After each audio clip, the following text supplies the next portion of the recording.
Have you ever wondered why millions of people are prescribed beta blocker medications for their heart, yet so many of them feel exhausted, depressed, and completely unlike themselves?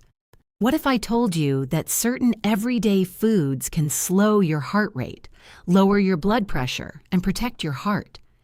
In ways surprisingly similar to beta blocker drugs.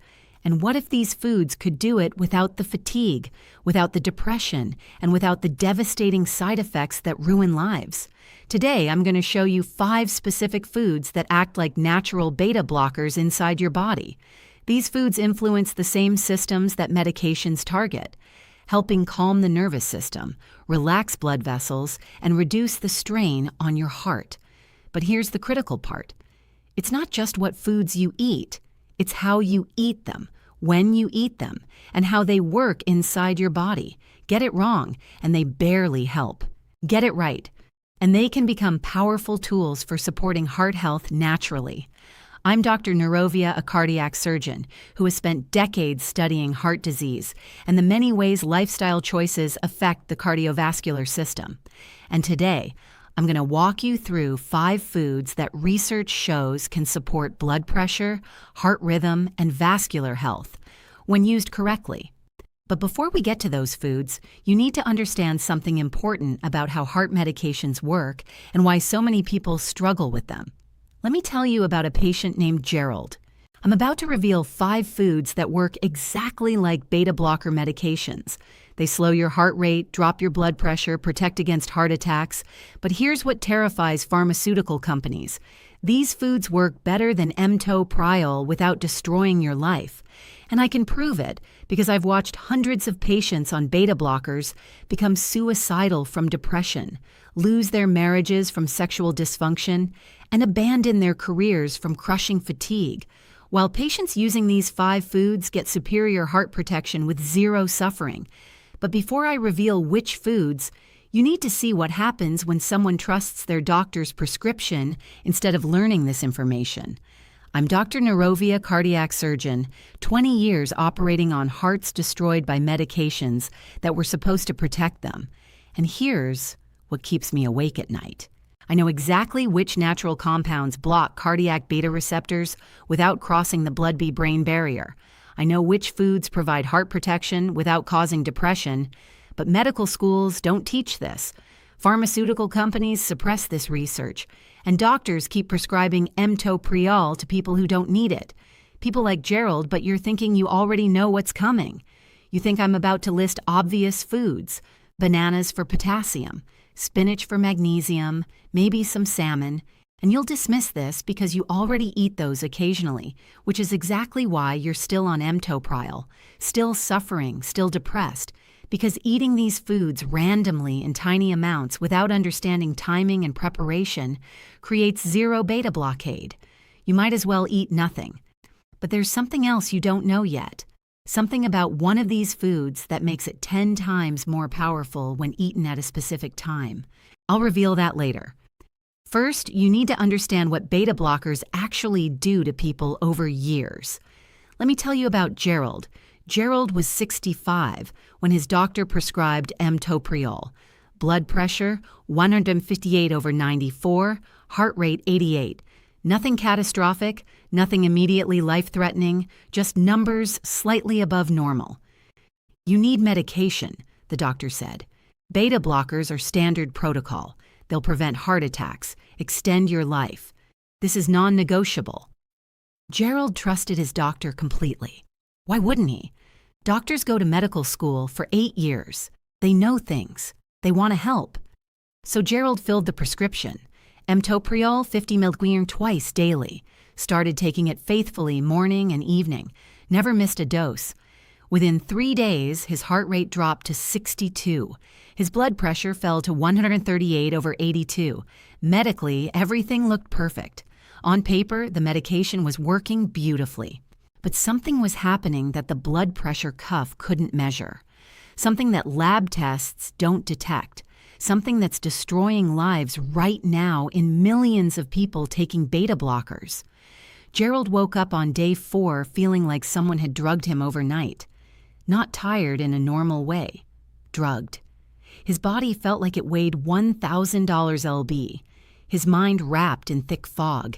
Getting out of bed required physical effort he'd never needed before, like climbing a mountain just to stand up. Every muscle weak, every movement exhausting.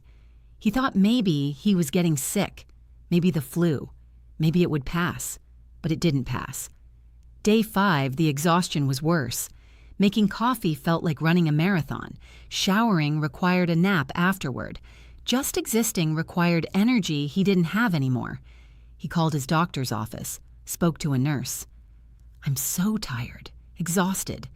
Could this be the amitriptyl?" The nurse was dismissive. Beta blockers can cause some fatigue initially. Your body needs time to adjust. Give it 2 weeks. It should improve. But here's what the nurse didn't tell Gerald. Here's what doctors conveniently forget to mention. For about 40% of people on beta blockers, the fatigue never improves. It becomes permanent, your new baseline, your life. Studies show this. The research exists, but nobody tells patients before prescribing.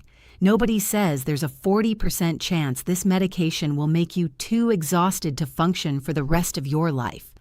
They just write the prescription and move on. 2 weeks on amitriptyl, Gerald still profoundly exhausted, but now something darker was emerging, something he'd never experienced before in 65 years of life. He was sitting in his favorite chair one afternoon staring at the wall and realized with sudden clarity he didn't care about anything anymore. Not the book he'd been enjoying, not the TV show his wife wanted to watch, not the grandchildren visiting this weekend. Nothing mattered. Everything felt gray, colorless, meaningless, like someone had drained all the color from the world and left only shadows. Gerald had never been depressed, never. Always optimistic, always engaged with life, always finding joy in small things. But now, nothing. Just emptiness, a void where his emotions used to be. And the terrifying part, he couldn't explain why. Nothing bad had happened. No tragedy, no loss, just this overwhelming sense that life had become pointless. His wife noticed. Of course she noticed. "You can't hide that kind of emptiness. What's wrong?" she asked.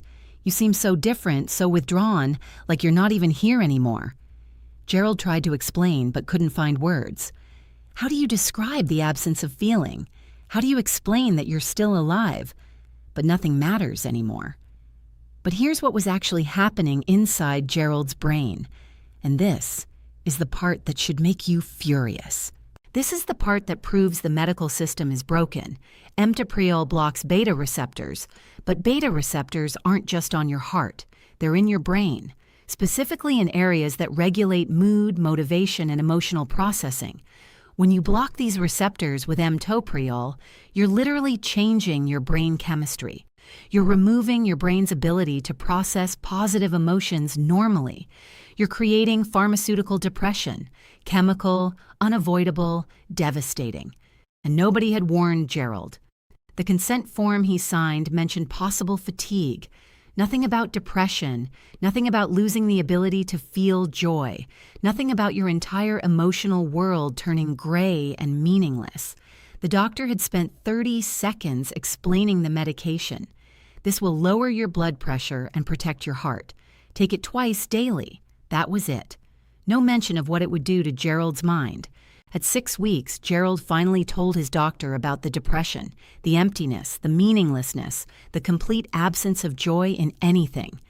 The doctor barely looked up from the computer. "Depression is common at your age," he said. "Lots of factors contribute.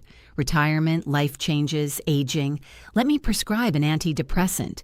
Sertraline should help." Now Gerald was on 2 medications, amitriptyl causing the depression, sertraline treating it. Nobody acknowledged this. Nobody said the beta blocker is destroying your brain chemistry and now we're giving you another drug to counteract it. They just added another prescription, another pill, another side effect profile to manage. The sertraline helped, slightly, took the edge off the darkest moments, made the void slightly less crushing, but the emotional flatness remained. The inability to feel genuine joy, the sense that life was happening to him rather than being lived by him. Gerald existed, but he didn't live anymore. But something worse was developing, something Gerald was too embarrassed to mention, something that would destroy his 40-year marriage in ways he never imagined possible. His sexual function was dying, not declining, dying. First, his desire disappeared. That baseline interest in intimacy that had been part of his life since adolescence just vanished, gone. He felt nothing, no attraction, no interest, just numbness where desire used to be. Then his ability disappeared. Even when he tried, forcing himself, hoping to maintain some connection with his wife, nothing worked. No response, no function, complete erectile dysfunction.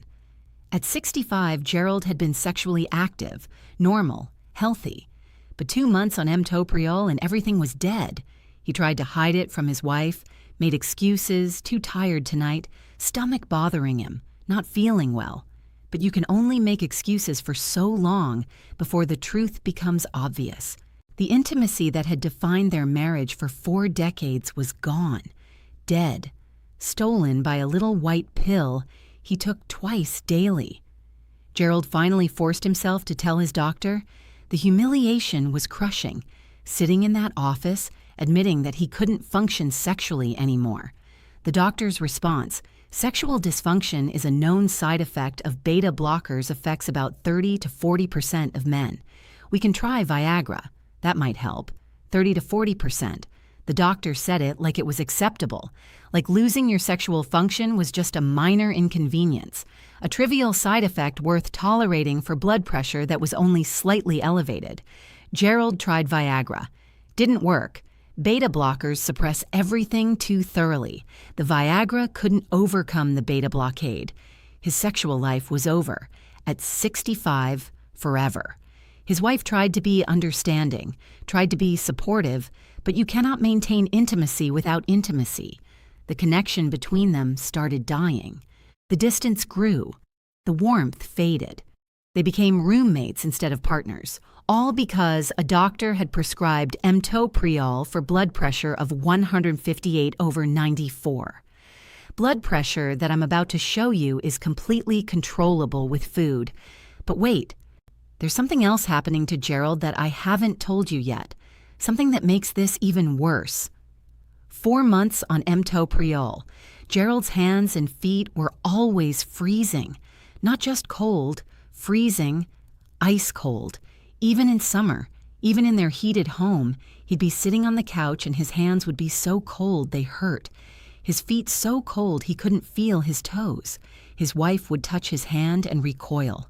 "You're like ice. Are you okay?" He wasn't okay. The etoprolol was constricting blood vessels in his hands and feet, reducing circulation, creating chronic peripheral vasoconstriction. His extremities weren't getting adequate blood flow. They were cold, painful, sometimes numb, sometimes tingling, and nothing could warm them. Not gloves, not heating pads, not anything, because the beta blocker was actively preventing blood flow, and exercise became torture.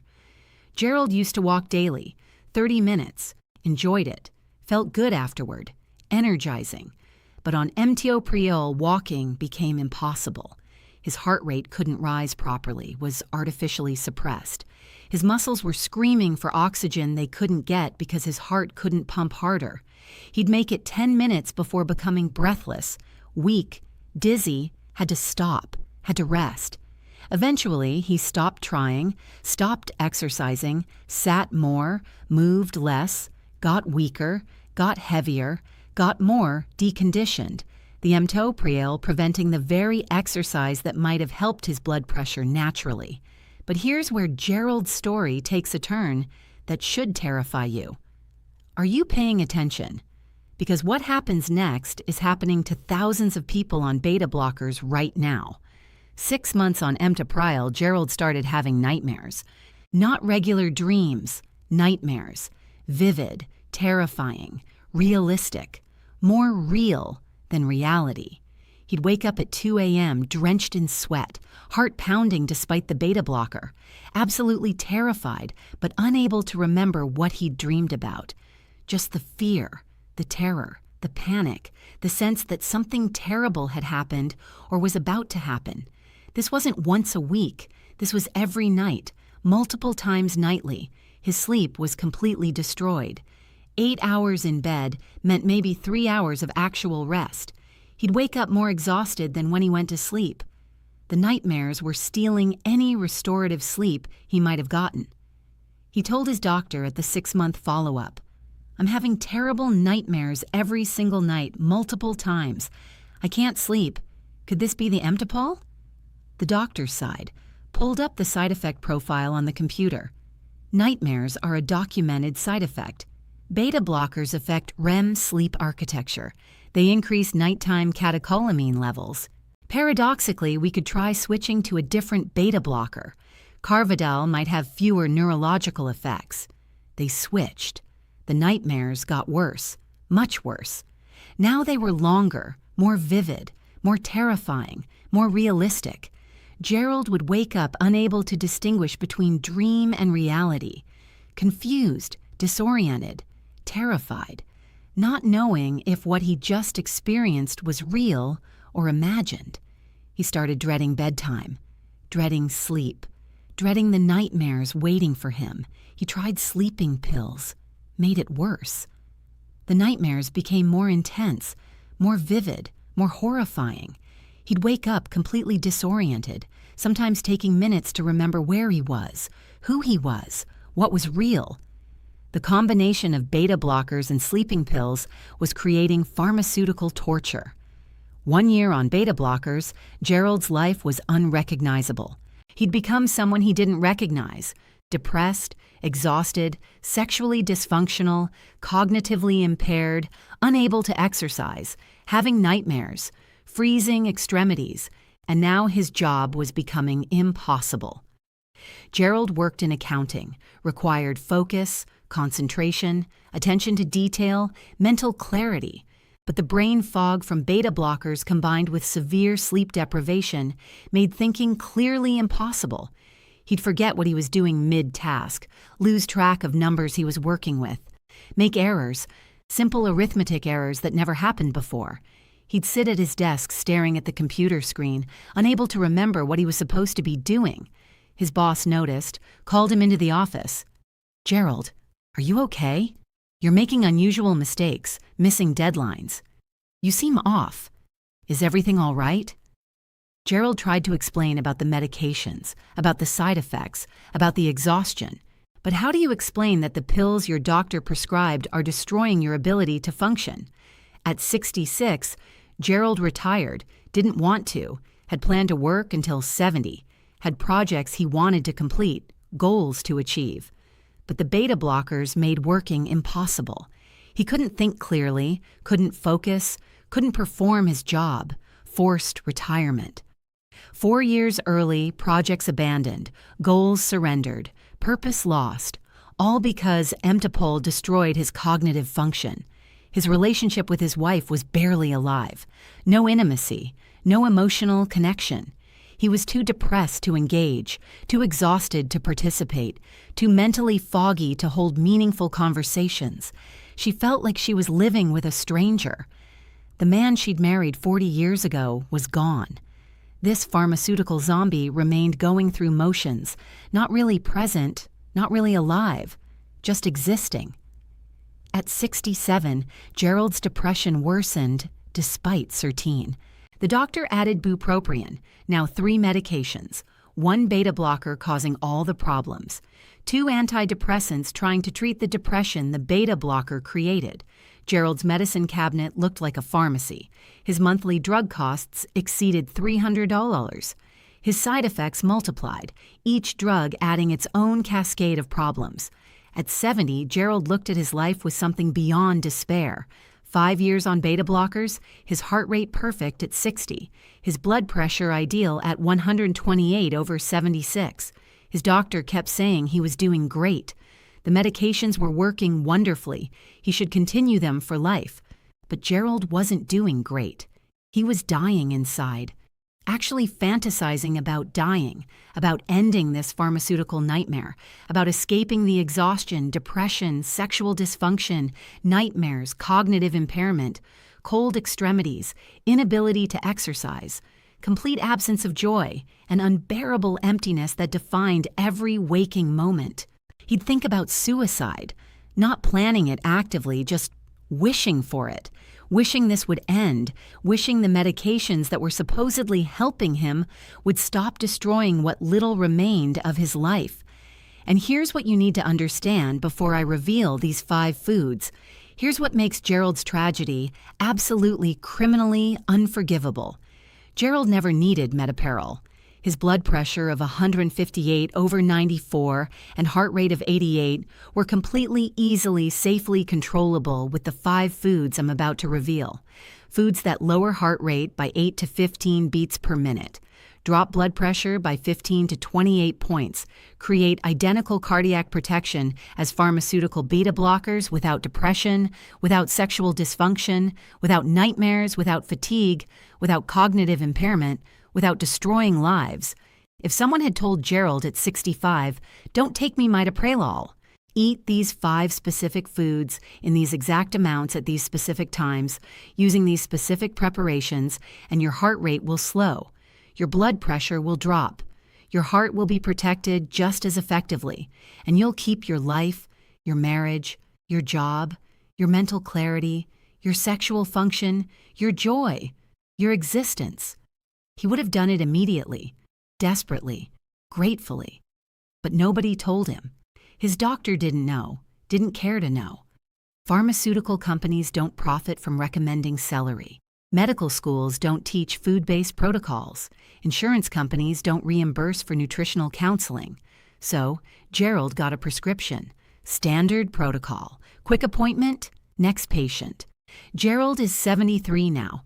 8 years on beta blockers, still taking them faithfully every 12 hours, still suffering every moment. His heart rate and blood pressure perfect on paper, his life completely ruined in reality. But there's something about Gerald's story I haven't told you yet, something that makes this even more tragic, something his cardiologist revealed recently that should make you absolutely furious. Last month, Gerald's cardiologist told him he might not even need beta blockers anymore. His recent stress test was normal. His echocardiogram showed good heart function. The original indication, slightly elevated blood pressure and heart rate, might have been manageable without medications all along. The cardiologist actually said this: "Looking back, we probably could have tried lifestyle modifications first. The beta blocker might have been overkill. 8 years. 8 years of suffering, 8 years of pharmaceutical destruction, 8 years of lost life, lost marriage, lost career, lost joy, lost everything. For medications he probably never needed, for blood pressure that was barely elevated, for a heart rate that was minimally increased. Now you understand. Now you feel the rage. Now you're ready to know these 5 foods because you're not going to be Gerald. You're going to be someone completely different. Someone I'll tell you about after I reveal the foods. Someone whose life proves this works. But before I give you the foods, you need to understand the science, because understanding why these work will make you believe they work. Belief creates commitment. Commitment creates results. Beta receptors exist throughout your body. Your heart has beta-1 receptors on cardiac muscle cells. When adrenaline binds to these receptors, your heart beats faster and contracts more forcefully. This is your body's normal stress response. Beta blocker medications work by occupying these receptors, blocking adrenaline from binding, slowing your heart, reducing contractility, lowering blood pressure. But beta receptors aren't only on your heart. You have beta-2 receptors in your brain, controlling mood regulation and sleep architecture. Blocking them causes depression and nightmares. You have beta receptors in peripheral blood vessels. Blocking them causes vasoconstriction and cold extremities. You have beta receptors in your lungs. Blocking them can trigger bronchospasm, especially dangerous in asthmatics. You have beta receptors in your liver affecting glucose metabolism, in your pancreas, affecting insulin secretion, in your sexual organs affecting erectile function throughout your entire body. Pharmaceutical beta blockers don't discriminate between these receptor types. They block all of them throughout your whole body, creating the devastating cascade of side effects that destroyed Gerald. Heart protected, but life destroyed. blood pressure controlled, but existence ruined. But here's what changes everything. Here's what pharmaceutical companies don't want you to know. Here's what could save millions from Gerald's fate. Natural compounds exist that preferentially block cardiac beta-1 receptors while minimizing effects on other receptor types. They provide cardiac protection with minimal brain penetration. They lower heart rate and blood pressure without causing depression. They slow cardiac function without destroying sexual function. They protect the heart without devastating the person. And these compounds are in food, common food, inexpensive food, food I'm about to reveal right now. Food number 1, celery. 4 stalks daily. 4 stalks. Not 1, not 2, 4 full stalks. 2 in the morning, 2 in the evening. This timing matters more than you think. Celery contains 3N-butylide, abbreviated 3NB. This compound has been studied extensively in Chinese medicine for decades. Western medicine is finally catching up. 3NB works through 2 mechanisms. First, it dilates blood vessels by increasing nitric oxide production. Second, it has direct beta-blocking effects on cardiac receptors. Clinical studies show 4 stalks daily reduce systolic blood pressure by 8 to 14 points, lower heart rate by 4 to 7 beats per minute, reduce peripheral vascular resistance by 12 to 18%. That's equivalent to low Dostopol, but without brain penetration, without depression, without sexual dysfunction. But here's the critical part about preparation. The celery must be raw or very lightly steamed. Your heart works every second of your life without asking for anything in return. But the choices you make every day, the foods you eat, the habits you build, and the knowledge you gain determine how well that heart continues to serve you. The truth is, medications can be life-saving for many people, but understanding natural ways to support your cardiovascular system gives you another powerful layer of protection. Small daily choices can make a remarkable difference over time. If today's video helped you understand your heart a little better, do me a favor. Comment below and tell me which of these foods you're going to start adding to your routine. Your comment might encourage someone else who is struggling with their heart health right now.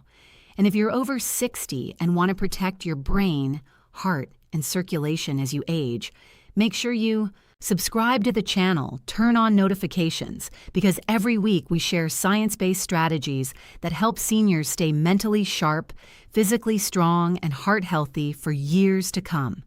And next week, I'm going to reveal something just as important: 5 foods that work like natural calcium channel blockers.